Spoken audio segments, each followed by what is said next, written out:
momento en que una máquina se alzó en el aire, necesitó cambiar.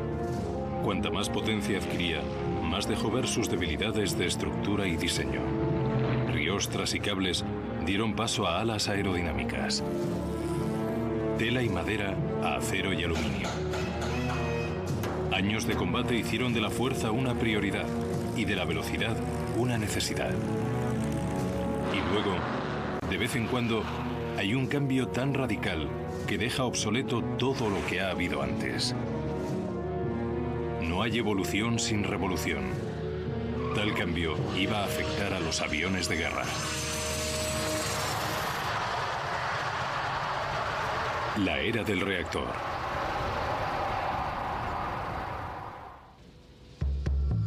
Los cazas de hoy representan la vanguardia en la continua evolución del avión de guerra.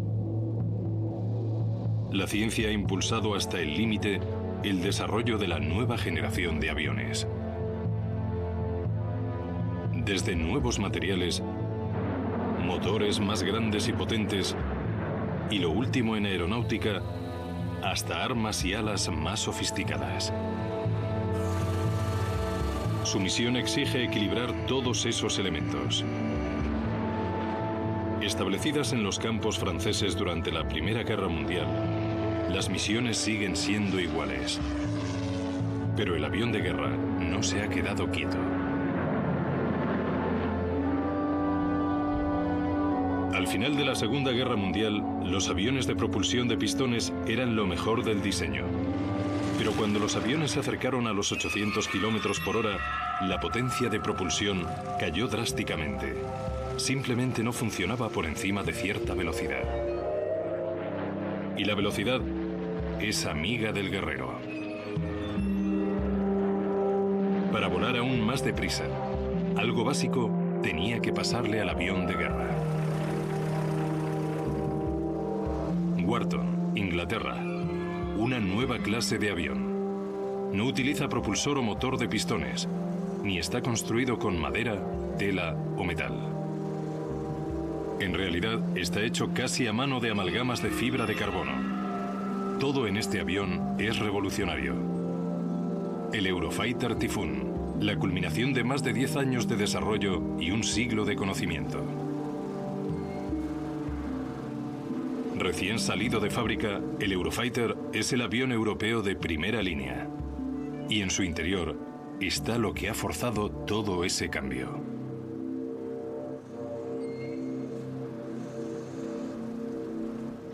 El reactor como diseño se le ocurrió a la gente incluso antes de la Primera Guerra Mundial. Pero la primera persona importante que lo estudió cuidadosamente fue Frank Whittle. El hijo de Frank Whittle, Ian, es expiloto comercial y una autoridad acerca del trabajo de su padre. Cuando era muy joven, mi padre tuvo la visión de un avión que volaba a mucha velocidad y a mucha altitud. Su visión era la de un tipo nuevo de motor basado en un concepto revolucionario y bastante aterrador. Crear una explosión, controlarla y utilizar la fuerza entre ventiladores, una turbina y un compresor. Frank Whittle soñó con el reactor. Usaría la expansión de gas de forma que transformaría la aviación. Corría el año 1929 y Whittle solo tenía 22 años. Cuando mostró su plan, los aviones eran así y lo hacían bien. Sin embargo, el joven Whittle llevó su sueño más allá, al ministro del aire, el científico de investigación Arnold Griffiths. Griffith vio lo que le mostraba, pero por desgracia y por razones que nadie sabe, le dijo a sus mentores que la idea no era viable. Así que el ministro del aire lo rechazó. Fue un golpe muy duro para el joven Whittle, y en un momento en que Europa no era ni de cerca un continente en paz. En 3 años, los nazis comenzarían su ascenso desde las ruinas de la Gran Guerra. Hitler comenzaría en secreto a construir una fuerza aérea. En 1936 ya era una fuerza aérea que probó durante la Guerra Civil Española, apoyando a los fascistas del general Franco. La Luftwaffe alemana empleó tecnología nueva. Comprendieron la capacidad de la tecnología, no solo para hacer la guerra, sino para ganarla. En 1936, el joven físico alemán Hans von Heine había conseguido todo el apoyo de un gigante de la fabricación de aviones, Ernst Heinkel. Sus ideas de un nuevo motor a reacción lanzaría a los nazis en la carrera por el poder. En Inglaterra, por la calle de fuera, Frank Whittle solo soñaba con tal apoyo. No pudieron construir más que un motor. Así que cuando el motor se rompía tenían que repararlo con lo que tenían. Y no tenían dinero suficiente para probar el compresor o la turbina por separado. Pero Whittle persiguió su sueño obstinadamente y casi le costó la vida. La prueba del primer motor fue de risa porque, sin que ellos lo supieran, un poco de combustible se filtró en la cámara de combustión. Así que cuando lo encendieron, el motor empezó a revolucionarse y perdieron el control. En esta reconstrucción de la primera prueba del motor primigenio sale Frank Whittle. Mi padre estaba allí con la válvula del combustible. La cerró y el motor se aceleró. Solía contarme que no salió corriendo porque tenía tanto miedo que no podía moverse. Yo creo que era su niño y que de ninguna manera lo abandonaría. Por suerte para las autoridades británicas, no se marchó, porque aunque era alto secreto, en Alemania Heinkel y von Heine tenían listo su reactor y el primer avión a reacción del mundo, el Heinkel HE-178 que voló el 27 de agosto de 1939. En la carrera armamentística que definiría el futuro de la potencia aérea, una parte ya estaba lista. Aunque al menos Whittle ya tenía un motor que funcionaba. A mediados de 1939, el reactor estaba demostrando ser una cosa muy buena. Pero claro, 10 años después de que se lo mostrara al ministro del Aire. Y apenas unos meses antes de la mayor guerra del siglo XX. Puede que apestara a cordita, pero por fin los comandantes militares ingleses querían lo que ofrecía Whittle. Tras 10 años de lucha, un agotado Whittle por fin vio despegar su idea del reactor en mayo de 1941 con el Gloster E-28 experimental. Alemania, sin embargo, ya iba por delante en la carrera armamentística más importante de la historia de la aviación. La más mortal de todas las innovaciones era el Messerschmitt Me-262. Con 2 motores a reacción colgando en vainas bajo las alas, el Me-262 era 160 km por hora más rápido que el caza de motor de pistón más rápido. El 25 de julio de 1944, el Me-262 se convirtió en el primer avión a reacción en ir a la guerra. Por fin, en 1944, la compañía Gloster sacó el Meteor, el primer reactor fabricado por la RAF. La visión de Frank Whittle fue confirmada. Cuando el Meteor estuvo operativo, lo único que pudo decir fue: ya era hora.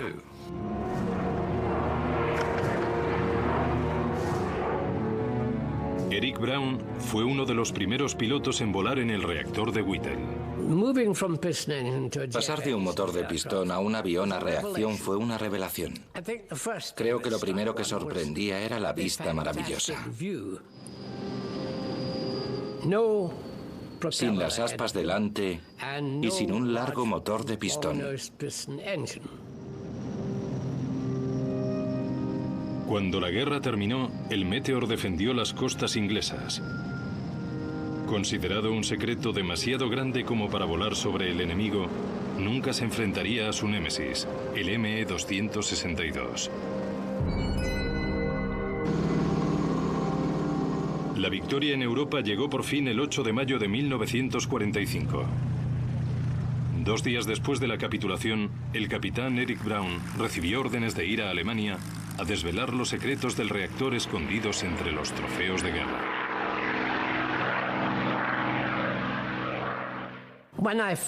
Cuando vi por primera vez el ME-262, me pareció un avión letal. Me recordó mucho a un tiburón. Todo ello tenía un aspecto mortal. Y en mi opinión, fue con mucho el avión más formidable de la Segunda Guerra Mundial. Aquí, en Seattle, Washington, están descubriendo los secretos del avión a reacción más temido de Hitler, el ME-262. Las innovaciones alemanas y británicas tomaron caminos alternativos para llegar al mismo fin.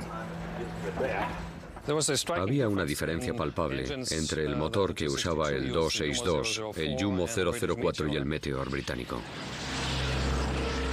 Los dos nuevos motores a reacción producían un empuje parecido, pero había una diferencia fundamental en cómo respiraban. El motor de Whittle usaba un disco compresor grande en la parte frontal del motor. Eso obligaba al aire a salir de forma centrífuga a las cámaras de combustión que rodeaban el disco central. Lo llamaron motor centrífugo. El aire entra aquí y un solo disco lo comprime con las palas. Cuando el aire está comprimido, sale y se curva sobre estos huecos, que llevan la presión del aire al tubo de combustión. En cuanto hay suficiente presión de aire, introducimos el combustible y tenemos la mezcla de aire y combustible. Hasta ahí bien. El piloto entonces pulsa el interruptor y lo enciende. Todo está interconectado y hace...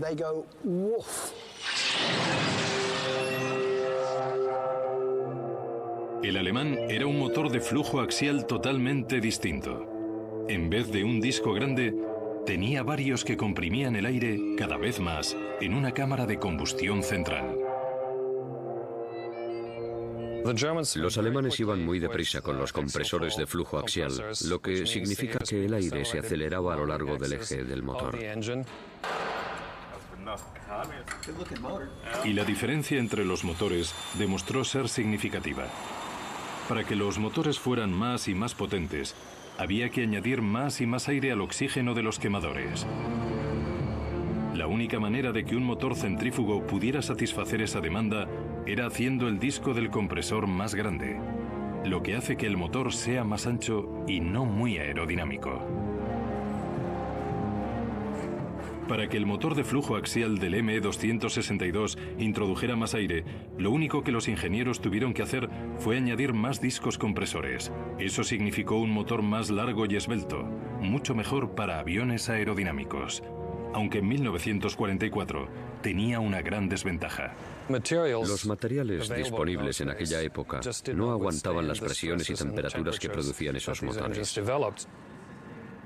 Los motores a reacción están sujetos a unas temperaturas muy altas. En el ME-262, las palas delgadas eran especialmente vulnerables. Su motor solo duraba una media de 25 horas, incluso menos si el flujo de combustible no se regulaba adecuadamente con el uso sensato del acelerador. Eric Brown era uno de los pilotos de pruebas británicos. Él fue elegido para volar uno de los aviones alemanes e informar de lo que hallara. El primer reactor alemán que volé fue el Arado 234, un bombardero de reconocimiento con dos motores iguales a los del ME-262.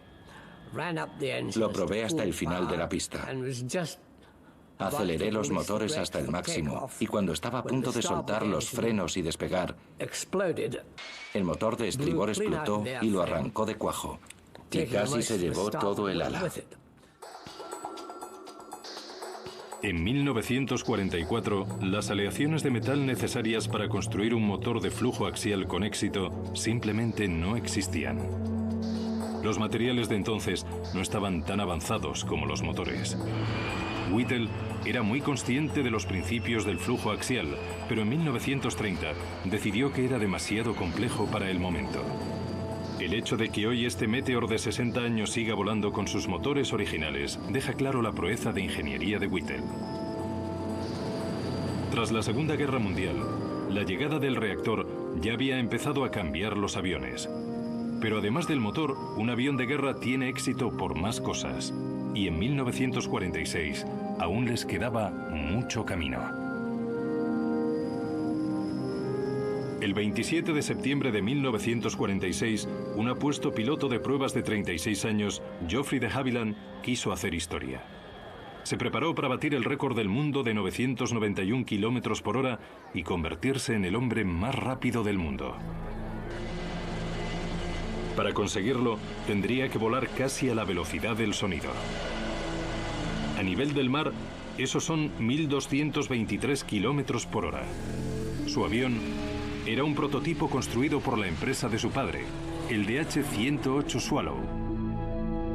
Geoffrey de Havilland se elevó, pero a Mach 09, todo un hito, el avión se desintegró sobre el estuario del Támesis. La muerte de un piloto tan competente sorprendió a todos. En una búsqueda desesperada por descubrir la causa del accidente, los ingenieros reforzaron su segundo Swallow para seguir con el plan de Havilland. Solo necesitaban un piloto. Solo había un hombre para tal tarea, y su mundo no tardó mucho tampoco en empezar a temblar. Cuando estabas volando, de pronto el avión hacía así. Casi una mancha de lo violentamente que oscilaba. Con la G no podía subir los brazos para tirar de la pestaña del eyector. Los instintos que mantuvieron a Eric Braun vivo en Alemania volvieron a actuar. Tras 7 segundos así, dejó de hacerlo tan rápido como había empezado. Eric Braun había alcanzado una barrera invisible y había sobrevivido. Y la suya no era la única experiencia. Todos los principales países del mundo tenían serios problemas porque los cazas de alto rendimiento se salían de control o empezaban a hacerlo cuanto más rápido iban. Apenas se conocían los efectos prácticos del vuelo de gran velocidad. Se construyeron nuevos túneles de viento para simular grandes velocidades cercanas a la del sonido, velocidades conocidas como transónicas. Usando la fotografía de Schlieren en los túneles, descubrieron que se formaban áreas de altas presiones por todo el avión. Eso se llamó la crisis de compresión, o el comienzo del problema que incluía la llamada barrera del sonido. Eran esas ondas expansivas a velocidad supersónica las que causaban todos los problemas. La transónica es una zona del vuelo donde hay un flujo supersónico sobre parte del avión y un flujo subsónico sobre otra parte. Es una zona muy complicada de entender incluso hoy porque hay una mezcla de flujos. Totalmente supersónico o subsónico es relativamente fácil de entender, pero esa zona transónica es más difícil por las distintas partes del avión que obedecen a distintas leyes de la aerodinámica. La forma en que se manifiesta al piloto es que la onda expansiva se mueve de delante a atrás muy rápidamente sobre el ala muchas veces por segundo. 40 años de diseño de alas necesitaban revisión. Lo que estoy mostrando aquí es un ala típica de un 12% de grosor, que significa que esta distancia es el 12% de esta. Si esto se pudiera reducir a un 6%, los efectos de la onda expansiva se podrían reducir y se podría ir más rápido antes de tener esos problemas.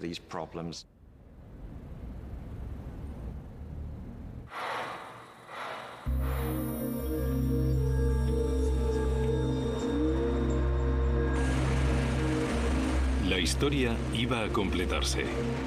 Los primeros aviones tenían alas delgadas diseñadas para cortar el aire.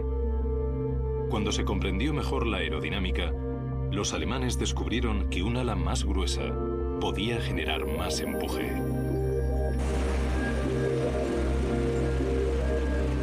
Un ala gruesa podía contener tirantes, ruedas y armas. Estaba claro que no había vuelta atrás.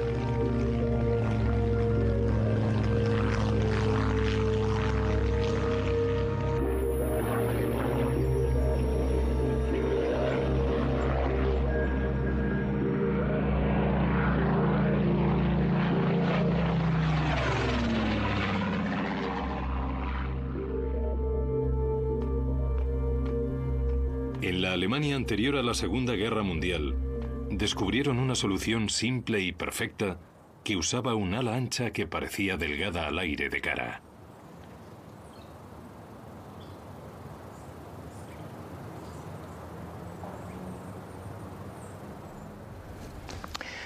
Ahora tenemos exactamente el mismo grosor, pero la distancia es mayor, así que es relativamente más delgada.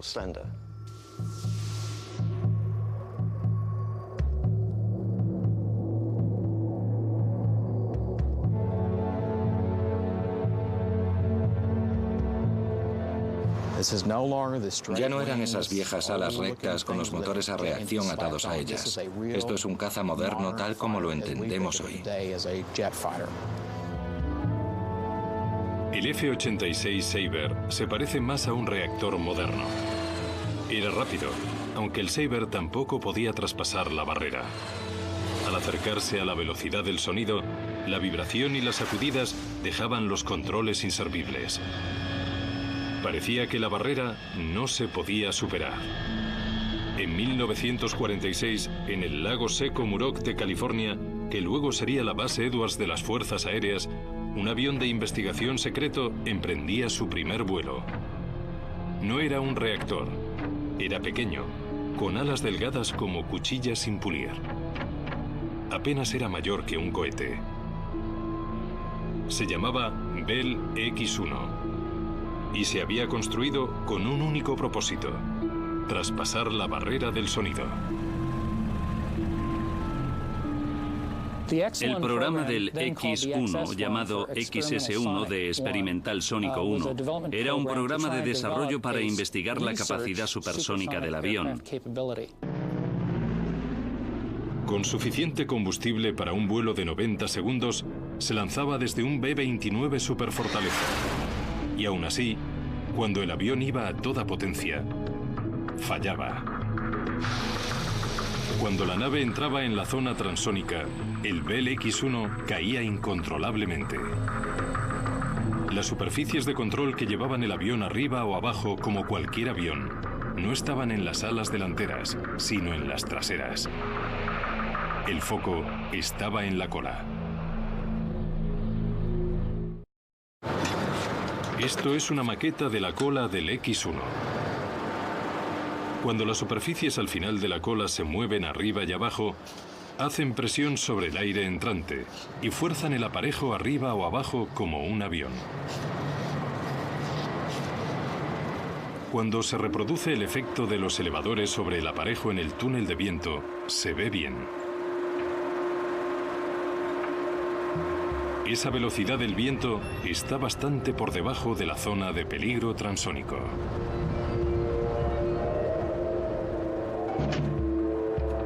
Cuando se añade humo, se puede ver el flujo de aire continuo alrededor del ala. Pero al acercarse a la velocidad del sonido, las ondas expansivas de las alas delanteras crean turbulencias sobre cualquier cosa que esté en su estela. Eso significa que los elevadores de cola operan con aire muerto, dejando los controles inutilizables. Lo que ocurre es que el flujo de aire, en vez de flotar suavemente sobre el borde de salida del ala, lo separa y tenemos una enorme estela muerta causada por la onda expansiva. El problema es que las superficies de control están justo en la estela, así que se pierde control cuando eso pasa. Existe un peligro real porque el piloto no tiene control donde solía tenerlo. En el Bell X-1, esa falta de control ponía la vida del piloto en peligro. Y el equipo X no era el único que lo sabía. El gobierno británico tenía su propio plan secreto para ser los primeros en mirar más allá de la barrera. Y el elegido no era otro sino Frank Whittle. En 1943, 3 años antes de que el X-1 se diera por finalizado, el gobierno le había encargado a la empresa Miles que construyera lo que se llamó el M-52. Se estimaba que serían capaces de alcanzar cerca de un Mach 1.1 o unos 1.600 kilómetros por hora. Y no lo pilotaría nadie más que Eric Brown. El director de la RAF me había avisado de que seguramente fuera el piloto que hiciera el primer vuelo y las pruebas supersónicas. Con el proyecto casi acabado, de pronto llegaron noticias terribles. Frank Whittle, ignorado por el gobierno en 1929, rechazado por el Departamento de Defensa en 1935, ahora era desestimado por los poderes que fueran, y le dijeron que se fuera. El proyecto quedó cancelado.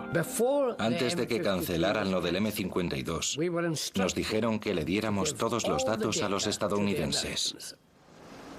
En el paquete que enviaron a Estados Unidos había una innovación técnica que supondría una gran diferencia: la cola. Durante el vuelo, en vez de mover partes de la cola, se movía todo el conjunto. Movías la cola entera. Entera. La cola del M-52 no tenía pequeños elevadores que controlaban el rumbo. En cambio, toda la cola se movía arriba o abajo. Con el toque de un botón, toda la cola tomaba un ángulo superior o inferior al aire entrante. Hay una gran diferencia entre usar solo el elevador, con el que apenas se mueve arriba o abajo, o mover toda la cola del avión. La diferencia es muy grande. La mayor superficie de esa nueva cola podría suponer una gran diferencia en un aire turbulento y transónico. El equipo británico de Miles había sido el primero en darse cuenta del potencial de mover toda la cola. Y ahora los norteamericanos llegaban a la misma conclusión. Y modificaron el X-1. Era hora de averiguar si funcionaba. El 14 de octubre de 1947, el Bell X-1 volvió al cielo otra vez, pero esta vez tenía una cola móvil. Fue un día memorable. El día en que el Bell X-1 llevó al capitán Chuck Yeager al otro lado. Tras años de intentos, la era supersónica llegó no con un quejido, sino con un estruendo sónico. El cohete traspasó la barrera sónica, un vuelo pilotado más rápido que el sonido. Al principio, Yeager ni se dio cuenta de que lo había conseguido. Pensó que el marcador estaba roto.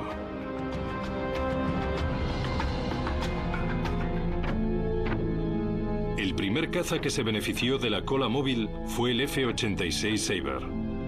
Con la cola móvil, el Sabre pudo alcanzar la velocidad del sonido en caída y el piloto siguió controlándolo.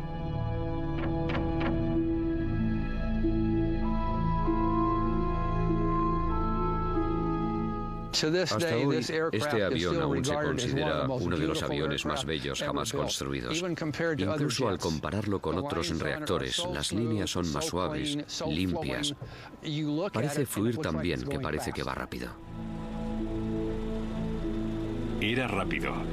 Los nuevos cazas eran capaces de alcanzar velocidades que sus jóvenes pilotos no habían imaginado, y menos en combate. Y el combate llegó pronto, en Corea, durante la Guerra Fría, en 1950. En los cielos de Corea, reactores lucharon contra reactores por primera vez.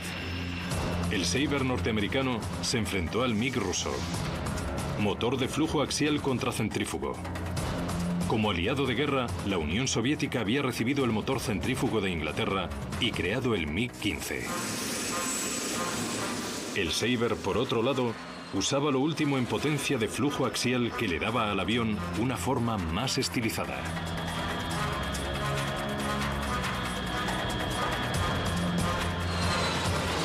Gil Hasler voló 101 misiones en un F-86 Sabre. Estos son los alerones. La cola es hidráulica. Lo único que no lo es el timón, y se opera así. El avión lleva 6 ametralladoras M3 de calibre 50. Al disparar las 6 ametralladoras a la vez, sentías el tirón. El avión frenaba por el retroceso que todo el avión absorbía.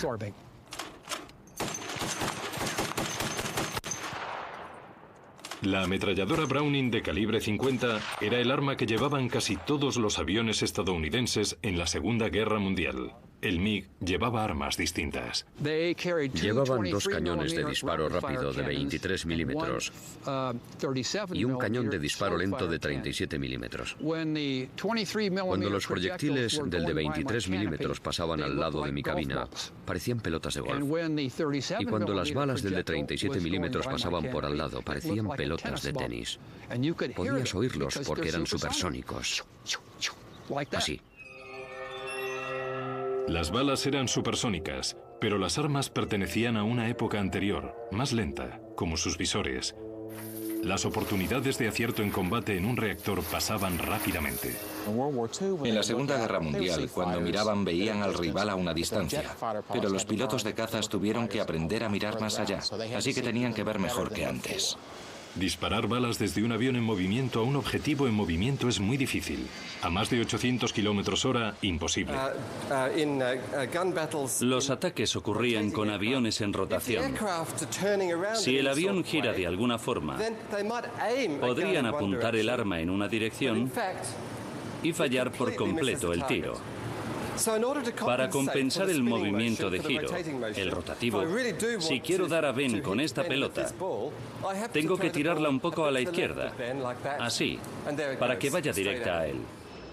Con el caza, el problema conocido como deflexión empeoró mucho.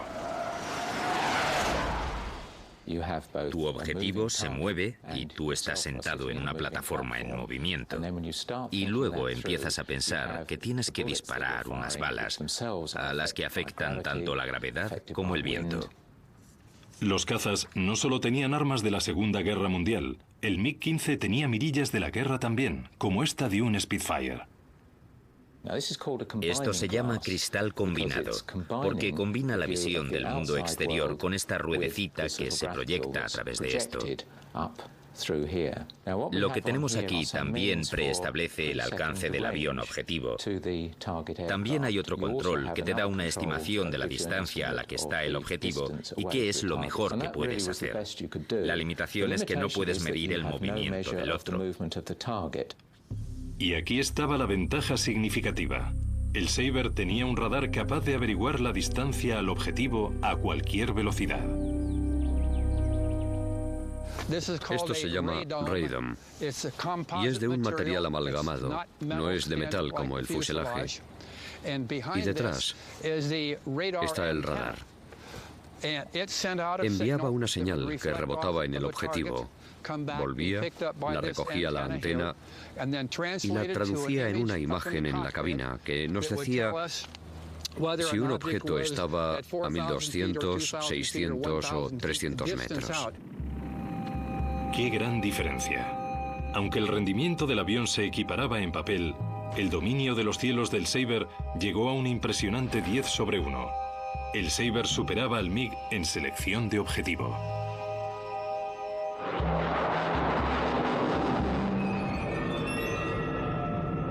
En 1949 la Unión Soviética detonó su primera bomba atómica y la carrera se hizo nuclear. El mundo tenía un escenario de pesadilla. Moscú y Washington a tiro de piedra el uno del otro y montones de bombarderos con armas nucleares. Daba mucho miedo. Los gobiernos de ambos bandos se prepararon para un ataque nuclear. La supervivencia dependería de una cosa: el tiempo de reacción. Necesitaban un avión tan rápido que pudiera destruir a los atacantes antes de que alcanzaran sus objetivos. Y los dos bandos estaban invirtiendo en ello.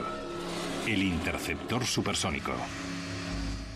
Necesitábamos un avión extremadamente rápido que alcanzara velocidades supersónicas muy rápido, porque solo hace falta un bombardero que lleve armas termonucleares para destruir ciudades enteras. Nos jugábamos muchísimo. Competían por un caza interceptor supersónico, uno que pudiera alcanzar Mach 1 y más a nivel de vuelo. La primera respuesta estadounidense fue el Convair F-102. El F-102 incorporaba todo lo que había aprendido en el asalto a la barrera del sonido. Estaba diseñado para ser la primera generación de verdaderos aviones supersónicos. Cumplía las condiciones, pero no consiguió llegar. Tienen un motor grande y usan el ala transversal, el ala delta, que está bien y es delgada. Debería ser muy rápido y pasar la barrera, pero cuando lo construyeron, adivina, no llega a supersónico. Algo estaba mal. El F-102 era la suma de todo lo que los científicos aeronáuticos sabían. Tenía el motor a reacción y la última ala, pero no podía pasar la barrera. Volvieron los problemas. Acudieron al aerodinámico, el doctor Richard Whitcomb de la NASA. Casi todos los aviones supersónicos no traspasaban la barrera por este problema. ¿Cuál era el problema?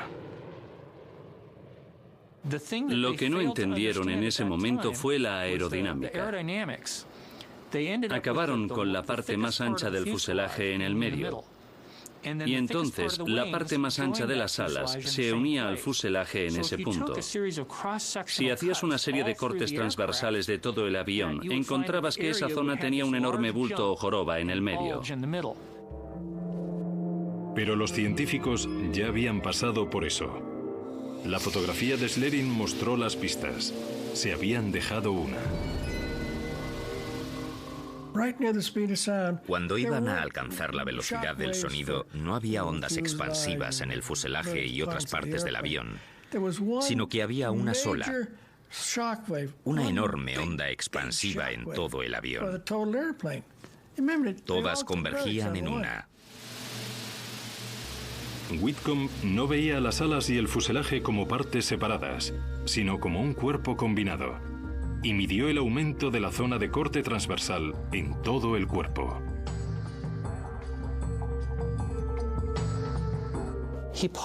Postuló que quizá, si mirabas en un sentido más global lo que el aire tenía que hacer rodeando el vehículo, al hacerlo en forma de botella de Coca-Cola, el fuselaje sería más estrecho donde las alas eran más anchas y puliendo la zona de la curva, se podría reducir el arrastre. Whitcomb propuso reducir el tamaño del fuselaje donde las alas se unían para compensar el volumen adicional. Lo que el aire encontraba entonces era un aumento y reducción de volumen más suave en el avión. Lo que contaban no eran las partes individuales, sino todo el área transversal. E indentando el fuselaje, mejoraba. Este principio se conoció como la regla del área. Al F-102 se le dio una forma nueva según esa regla. El reactor había cambiado la forma del interceptor de altos vuelos y había impulsado al avión a velocidades que seguirían moldeándolo hasta la forma que tiene hoy. El motor a reacción fue un enorme paso para el avión de guerra y ahora todo lo demás quedaba afectado. Alas transversales, superficies de control móviles, nuevos materiales y aviónica electrónica debajo de la cubierta de aluminio y amalgama. Si hay un capítulo más en la historia del reactor, es la metamorfosis de un avión a otro. El helicóptero armado. Este es el último helicóptero que ha llegado al Cuerpo de Marines de Estados Unidos, el Cobra Zulu. En la base naval de Pacho River, en Maryland, fabrican y prueban aeronaves de alas giratorias. Como sus parientes de alas fijas, el Cobra tiene lo último en tecnología. Estamos delante de una Z, que es el último Super Cobra. Ahora tenemos ordenadores de misión en este aparato. La primera vez en uno de la familia Cobra. Es un gran paso hacia el siglo XXI. Desde que diseñamos estas aeronaves en los 50 y 60, el sistema de armas está integrado en un mando de misión que se parece al mando de cualquier videoconsola, así que sus hijos están aprendiendo a volar este helicóptero.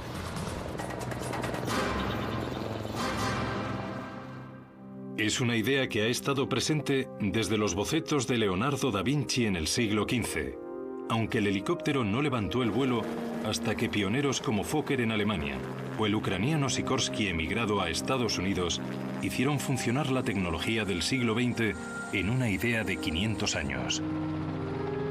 Este es Igor Sikorsky a los controles en su primer vuelo de prueba en 1939. En la Guerra de Corea en 1959, el helicóptero encontró un papel humanitario vital. El mayor problema en Corea fue sacar a los heridos del combate y llevarlos a los hospitales rápidamente. El helicóptero demostró ser un salvavidas, a pesar de que su enorme motor de pistón limitaba su potencial. Este es el típico motor de pistón de los años 40 y 50. Grande, aparatoso, pesado, todo lo necesario para que no fuera bueno. Pero luego, a mediados de los 50, llegó el motor axial turbo, más pequeño, más ligero, mucho más simple y 2 o 3 veces más potente. En el helicóptero, el motor a reacción no usa su potencia para el empuje como en un avión. El reactor transformaría el helicóptero.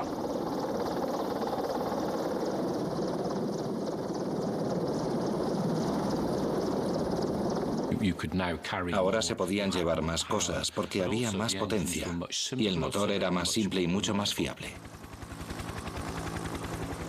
Apareció una nueva generación de helicópteros. En cabeza estaba el Huey, el Bell UH-1. Como ambulancia voladora, llegó a tiempo para la guerra de Vietnam. El Huey fue diseñado originalmente para hacer de ambulancia, pero enseguida fue obvio que podía hacer mucho más. La potencia extra, la carga útil y la fiabilidad proporcionadas por el motor a reacción hicieron del helicóptero una máquina versátil. Aunque esta aeronave era buena trayendo soldados del campo de batalla, quizá era igual de buena llevándolos al campo, para empezar. Y entonces apareció la idea de ataque vertical. Un ataque vertical supone dejar tropas en puntos conflictivos. Era un trabajo peligroso para la caballería aérea. El Huey necesitaba protección. Se fijaron ametralladoras y cohetes a los lados, y enseguida una versión armada volaba en convoy con los portatropas. El problema apareció porque el Huey que llevaba las armas era más lento que el que llevaba a las tropas. Por eso decidieron empezar a fabricar un helicóptero de ataque especial que fuera más rápido, más aerodinámico y que solo llevara a un artillero y al piloto. Y básicamente, así fue como nació el helicóptero de ataque.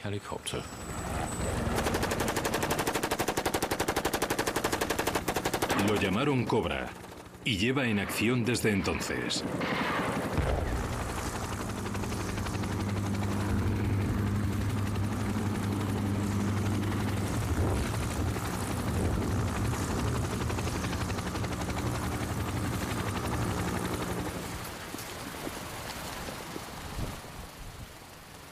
Aquí, en Lage, en Alemania, pilotos experimentados han vuelto a la escuela de vuelo para entrenarse con el último avión de guerra. Estos pilotos volarán muchas horas con simuladores antes de poder acercarse a la cabina del nuevo lanzamiento, el Eurofighter.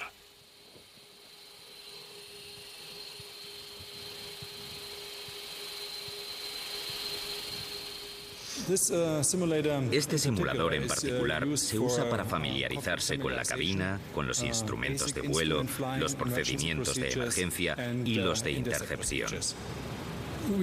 Empezamos a entrenar aquí a los primeros pilotos del Eurofighter de las fuerzas aéreas alemanas, no solo para que ellos se familiaricen con el avión, sino para formarles sobre el simulador y que puedan entrenar luego a otros estudiantes.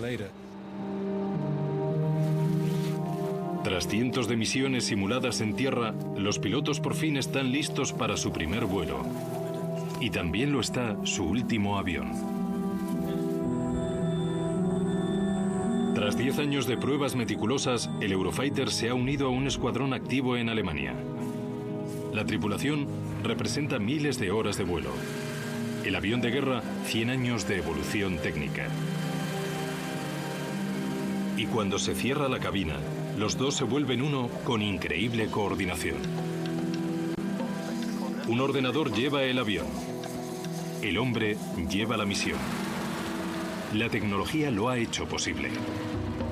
Nunca está quieta. Su evolución es lenta y en progresión, Pero de vez en cuando llega una onda expansiva que lo cambia todo.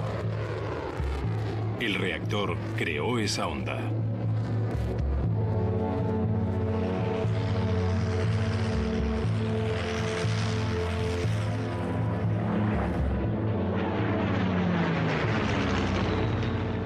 Volvió a dibujar los planos del avión de guerra y le dio el impulso para tomar una serie de formas nuevas y cumplir una multitud de papeles.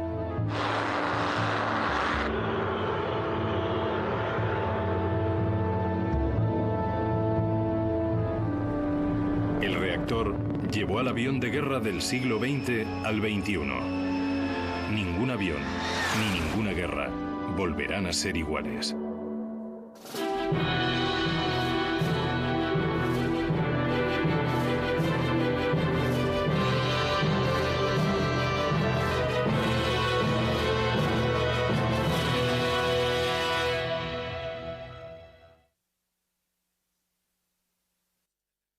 Caía incontrolablemente.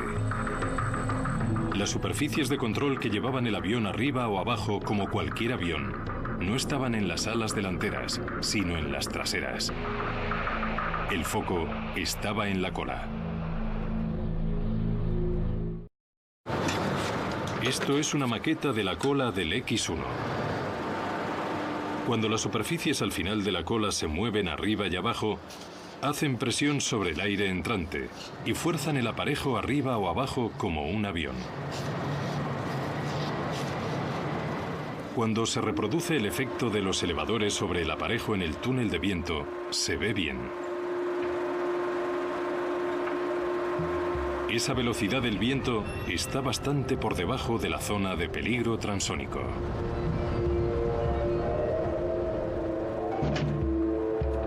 Cuando se añade humo, se puede ver el flujo de aire continuo alrededor del ala. Pero al acercarse a la velocidad del sonido, las ondas expansivas de las alas delanteras crean turbulencias sobre cualquier cosa que esté en su estela. Eso significa que los elevadores de cola operan con aire muerto, dejando los controles inutilizables.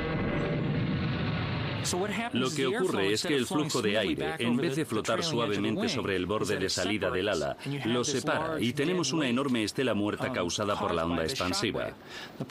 El problema es que las superficies de control están justo en la estela, así que se pierde control cuando eso pasa. Existe un peligro real porque el piloto no tiene control donde solía tenerlo.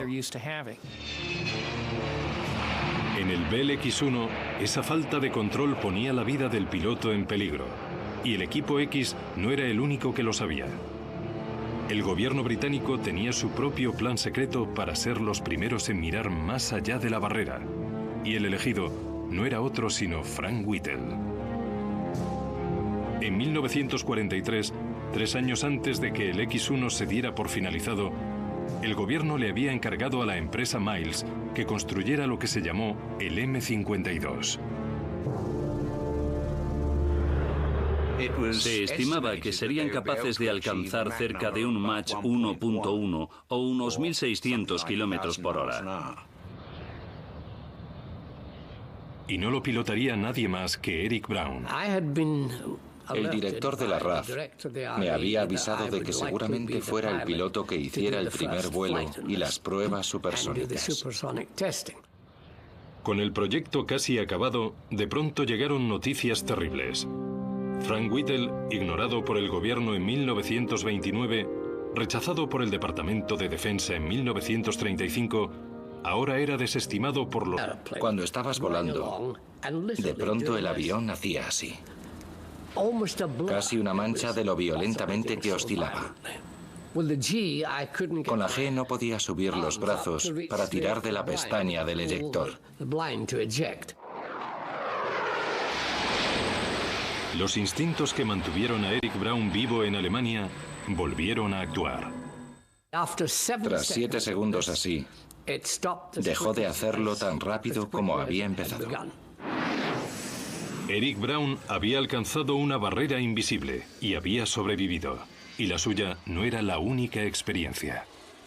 Todos los principales países del mundo tenían serios problemas porque los cazas de alto rendimiento se salían de control o empezaban a hacerlo cuanto más rápido iban. Apenas se conocían los efectos prácticos del vuelo de gran velocidad. Se construyeron nuevos túneles de viento para simular grandes velocidades cercanas a la del sonido, velocidades conocidas como transónicas. Usando la fotografía de Schlieren en los túneles, descubrieron que se formaban áreas de altas presiones por todo el avión.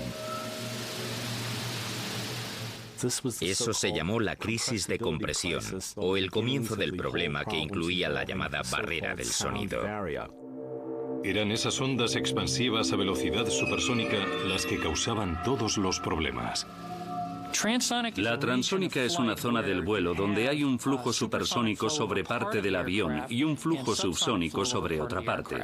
Es una zona muy complicada de entender incluso hoy porque hay una mezcla de flujos. Totalmente supersónico o subsónico es relativamente fácil de entender, pero esa zona transónica es más difícil por las distintas partes del avión que obedecen a distintas leyes de la aerodinámica.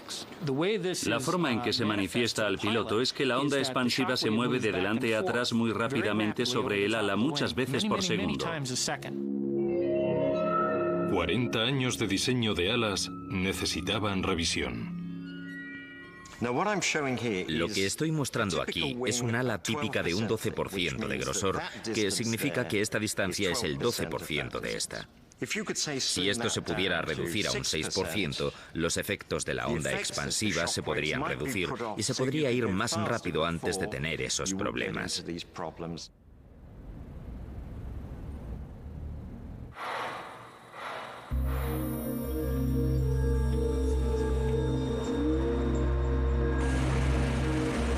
La historia iba a completarse.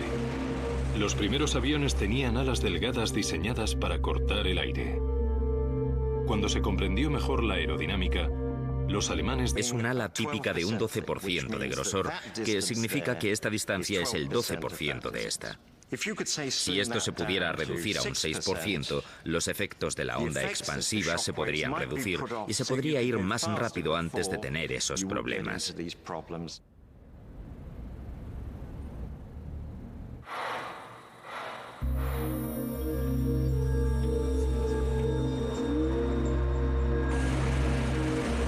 La historia iba a completarse. Los primeros aviones tenían alas delgadas diseñadas para cortar el aire. Cuando se comprendió mejor la aerodinámica, los alemanes descubrieron que un ala más gruesa podía generar más empuje.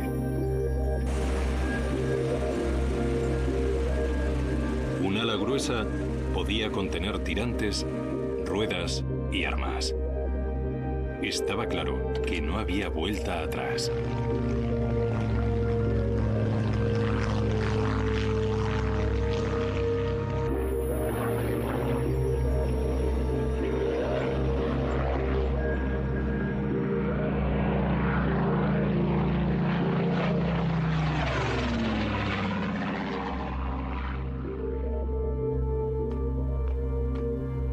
En la Alemania anterior a la Segunda Guerra Mundial, descubrieron una solución simple y perfecta que usaba un ala ancha que parecía delgada al aire de cara.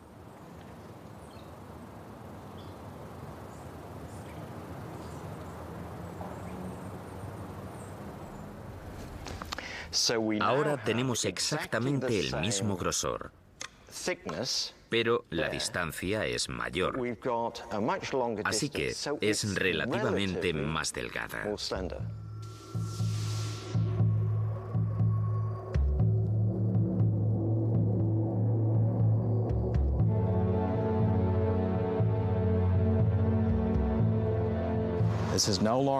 Ya no eran esas viejas alas rectas con los motores a reacción atados a ellas. Esto es un caza moderno tal como lo entendemos hoy. El F-86 Sabre se parece más a un reactor moderno. Era rápido, aunque el Sabre tampoco podía traspasar la barrera. Al acercarse a la velocidad del sonido, la vibración y las sacudidas dejaban los controles inservibles. Parecía que la barrera no se podía superar.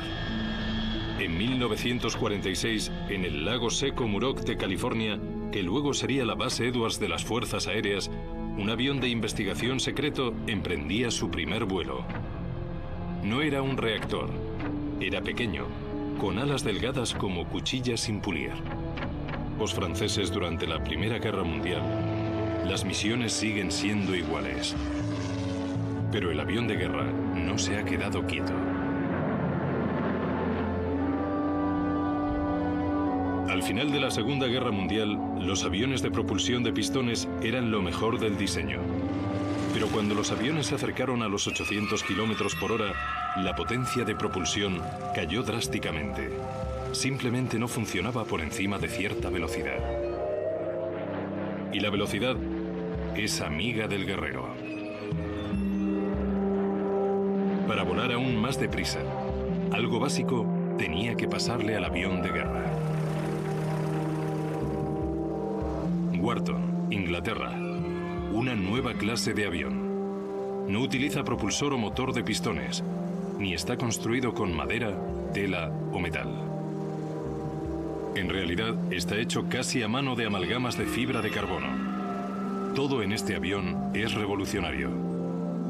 El Eurofighter Typhoon, la culminación de más de 10 años de desarrollo y un siglo de conocimiento. Recién salido de fábrica, el Eurofighter es el avión europeo de primera línea. Y en su interior está lo que ha forzado todo ese cambio.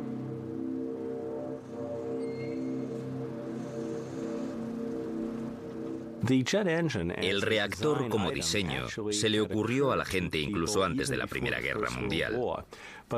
Pero la primera persona importante que lo estudió cuidadosamente fue Frank Whittle. El hijo de Frank Whittle, Ian, es expiloto comercial y una autoridad acerca del trabajo de su padre. Cuando era muy joven, mi padre tuvo la visión de un avión que volaba a mucha velocidad y a mucha altitud. Su visión era la de un tipo nuevo de motor basado en un concepto revolucionario y bastante aterrador. Crear una explosión, controlarla y utilizar la fuerza entre ventiladores, una turbina y un compresor. Frank Whittle soñó con el reactor. Usaría la expansión de gas de forma que transformaría la aviación. Corría el año 1929 y Whittle solo tenía 22 años. Cuando mostró su plan, los aviones eran así y lo hacían bien. Sin embargo, el joven Whittle llevó su sueño más allá, al ministro del aire, el científico de investigación Arnold Griffiths. Griffith vio lo que le mostraba, pero por desgracia y por razones que nadie sabe, le dijo a sus mentores que la idea no era viable. Así que el ministro del aire lo rechazó. Cuando las superficies al final de la cola se mueven arriba y abajo, hacen presión sobre el aire entrante y fuerzan el aparejo arriba o abajo como un avión. Cuando se reproduce el efecto de los elevadores sobre el aparejo en el túnel de viento, se ve bien. Esa velocidad del viento está bastante por debajo de la zona de peligro transónico.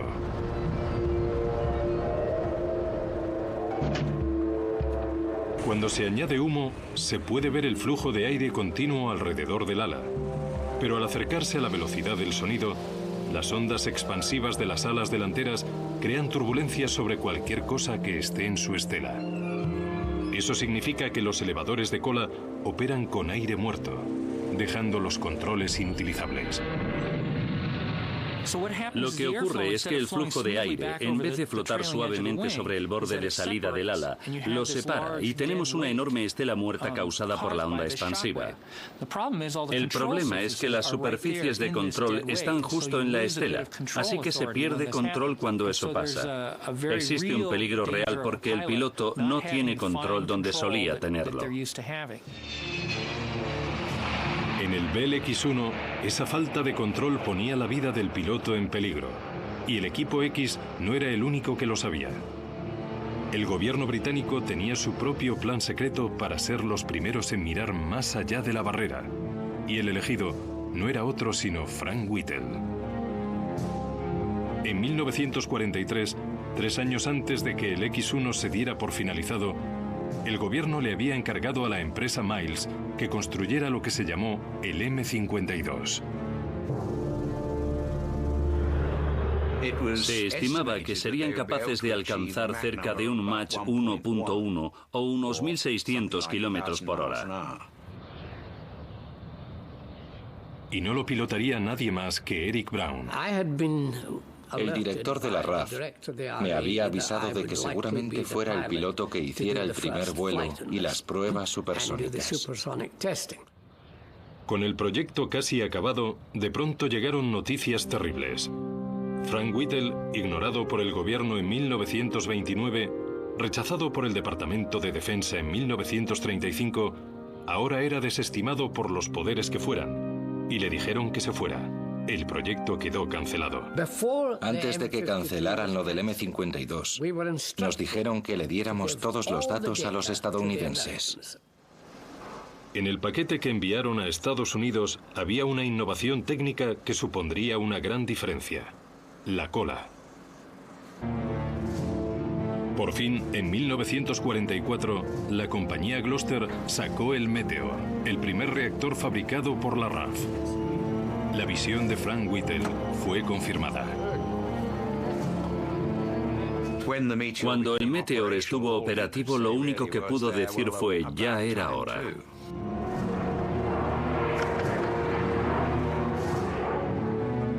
Eric Brown fue uno de los primeros pilotos en volar en el reactor de Whittle. Pasar de un motor de pistón a un avión a reacción fue una revelación. Creo que lo primero que sorprendía era la vista maravillosa. Sin las aspas delante y sin un largo motor de pistón. Cuando la guerra terminó, el Meteor defendió las costas inglesas. Considerado un secreto demasiado grande como para volar sobre el enemigo, nunca se enfrentaría a su némesis, el ME-262. La victoria en Europa llegó por fin el 8 de mayo de 1945. 2 días después de la capitulación, el capitán Eric Brown recibió órdenes de ir a Alemania a desvelar los secretos del reactor escondidos entre los trofeos de guerra.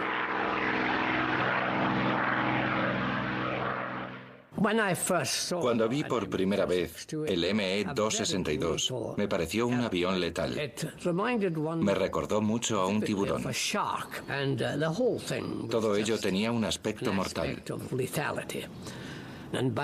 Y en mi opinión, fue con mucho el avión más formidable de la Segunda Guerra Mundial.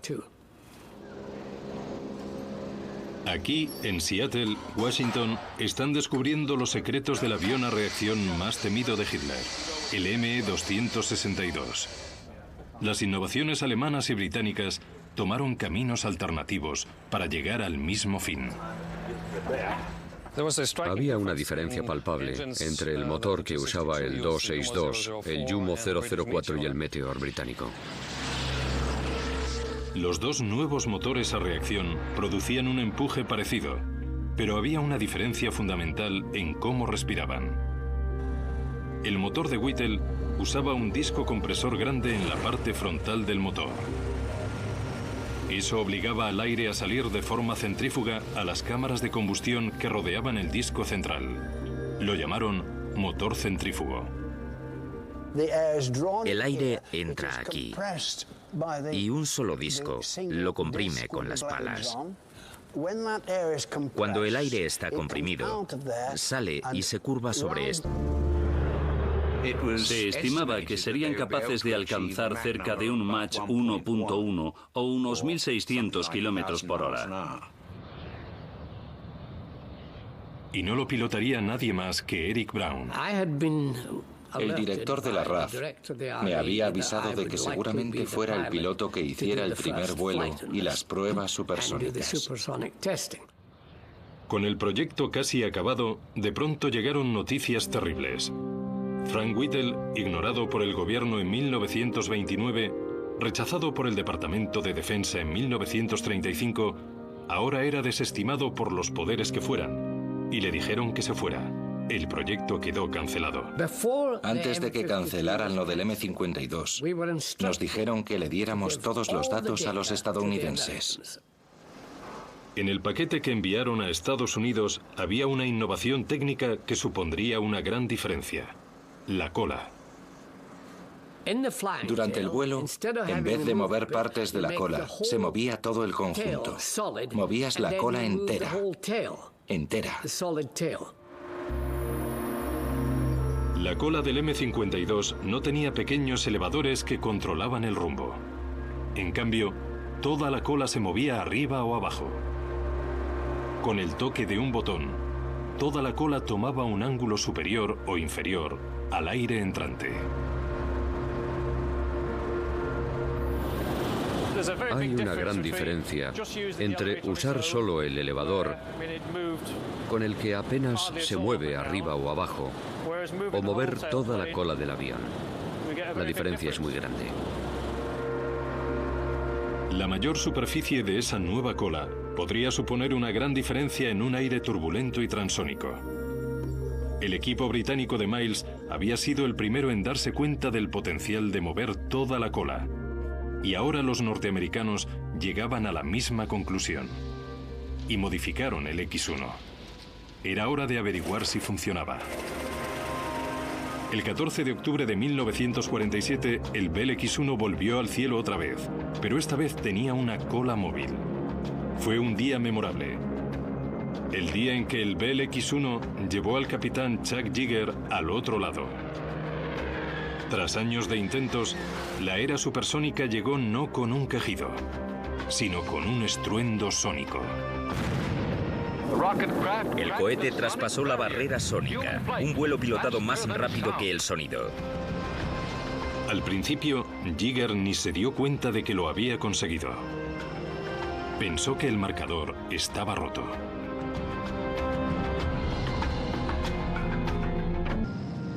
Considerado un secreto demasiado grande como para volar sobre el enemigo, nunca se enfrentaría a su némesis, el ME-262. La victoria en Europa llegó por fin el 8 de mayo de 1945. 2 días después de la capitulación, el capitán Eric Brown recibió órdenes de ir a Alemania a desvelar los secretos del reactor escondidos entre los trofeos de guerra.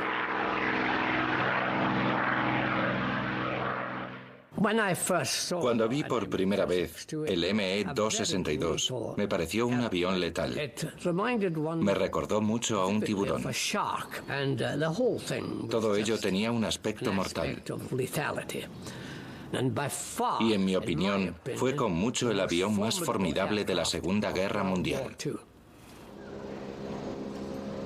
Aquí, en Seattle, Washington, están descubriendo los secretos del avión a reacción más temido de Hitler, el ME-262. Las innovaciones alemanas y británicas tomaron caminos alternativos para llegar al mismo fin. Había una diferencia palpable entre el motor que usaba el 262, el Jumo 004 y el Meteor británico. Los dos nuevos motores a reacción producían un empuje parecido, pero había una diferencia fundamental en cómo respiraban. El motor de Whittle usaba un disco compresor grande en la parte frontal del motor. Eso obligaba al aire a salir de forma centrífuga a las cámaras de combustión que rodeaban el disco central. Lo llamaron motor centrífugo. El aire entra aquí y un solo disco lo comprime con las palas. Cuando el aire está comprimido, sale y se curva sobre estos huecos, que llevan la presión del aire al tubo de combustión. En cuanto hay suficiente presión de aire, introducimos el combustible y tenemos la mezcla de aire y combustible. Hasta ahí bien. El piloto entonces pulsa el interruptor y lo enciende. Todo está interconectado y hace...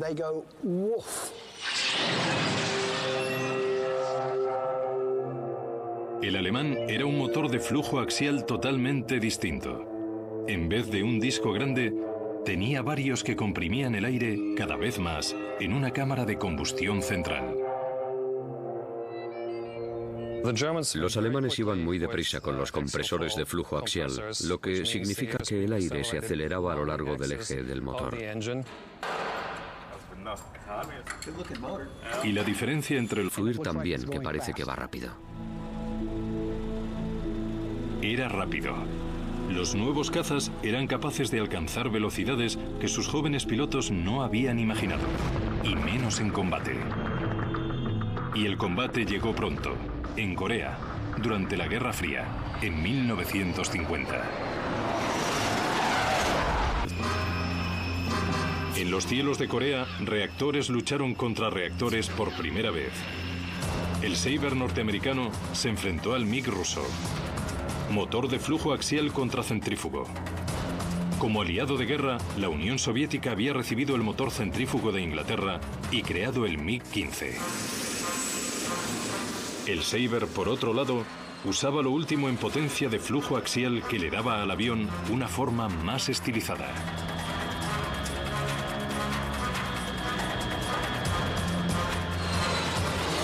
Jill Hasler voló 101 misiones en un F-86 Sabre. Estos son los alerones. La cola es hidráulica. Lo único que no lo es el timón, y se opera así. El avión lleva 6 ametralladoras M3 de calibre 50. Al disparar las 6 ametralladoras a la vez, sentías el tirón. El avión frenaba por el retroceso que todo el avión absorbía.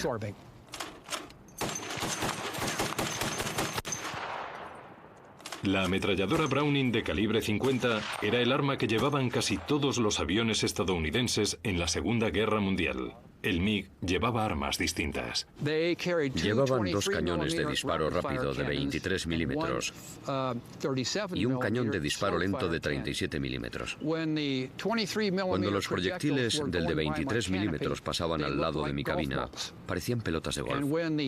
Y cuando las balas del de 37 milímetros pasaban por al lado, parecían pelotas de tenis. Podías oírlos porque eran supersónicos.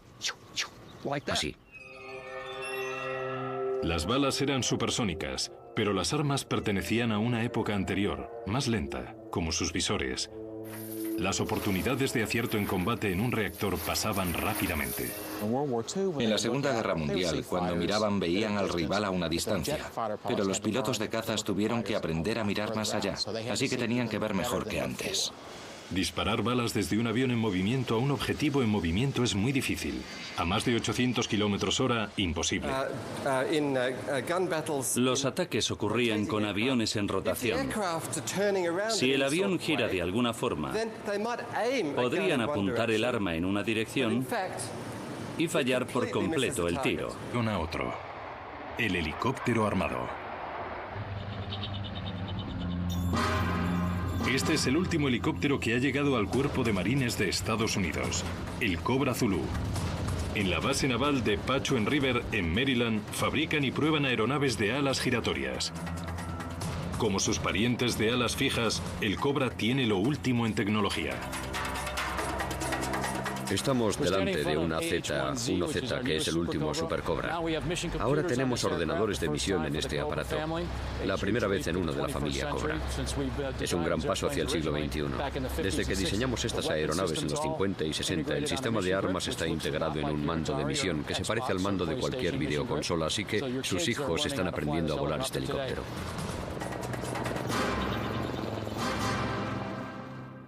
Es una idea que ha estado presente desde los bocetos de Leonardo da Vinci en el siglo XV, aunque el helicóptero no levantó el vuelo hasta que pioneros como Fokker en Alemania o el ucraniano Sikorsky emigrado a Estados Unidos hicieron funcionar la tecnología del siglo XX en una idea de 500 años. Este es Igor Sikorsky a los controles en su primer vuelo de prueba en 1939. En la Guerra de Corea en 1959, el helicóptero encontró un papel humanitario vital. El mayor problema en Corea fue sacar a los heridos del combate y llevarlos a los hospitales rápidamente. El helicóptero demostró ser un salvavidas. a pesar de que su enorme motor de pistón limitaba su potencial. Este es el típico motor de pistón de los años 40 y 50. Grande, aparatoso, pesado, todo lo necesario para que no fuera bueno. Pero luego, a mediados de los 50, llegó el motor axial turbo, más pequeño, más ligero, mucho más simple y 2 o 3 veces más potente. En el helicóptero, el motor a reacción no usa su potencia para el empuje como en un avión. El reactor transformaría el helicóptero.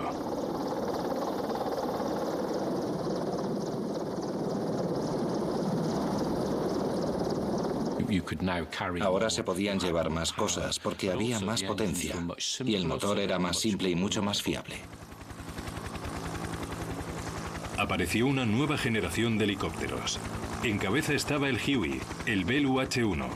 Como ambulancia voladora, llegó a tiempo para la guerra de Vietnam. El Huey fue diseñado originalmente para hacer de ambulancia, pero enseguida fue obvio que podía hacer mucho más. El campo de batalla. Quizá era igual de buena llevándolos al campo, para empezar. Y entonces apareció la idea de ataque vertical.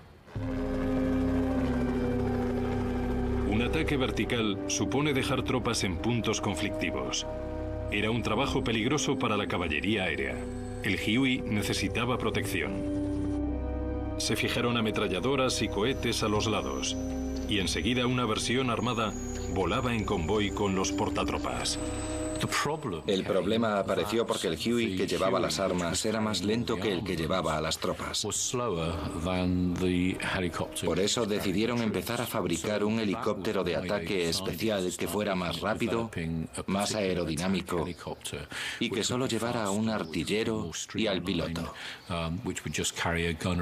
Y básicamente, así fue como nació el helicóptero de ataque.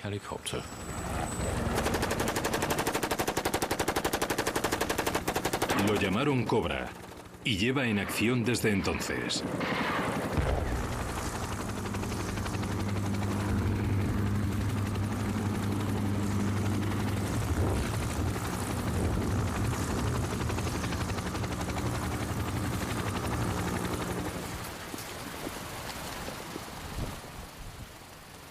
Aquí, en Lage, en Alemania, pilotos experimentados han vuelto a la escuela de vuelo para entrenarse con el último avión de guerra. Estos pilotos volarán muchas horas con simuladores antes de poder acercarse a la cabina del nuevo lanzamiento, el Eurofighter.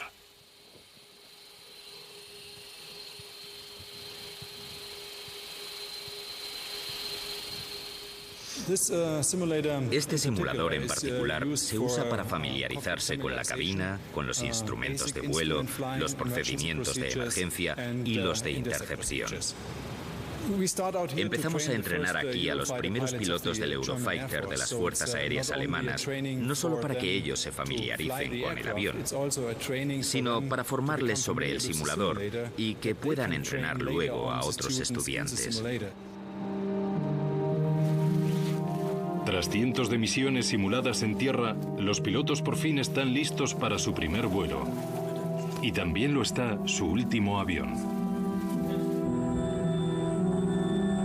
Tras 10 años de pruebas meticulosas, el Eurofighter se ha unido a un escuadrón activo en Alemania.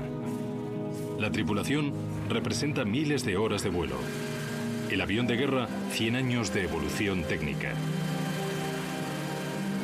Y cuando se cierra la cabina, los dos se vuelven uno con increíble coordinación. Un ordenador lleva el avión.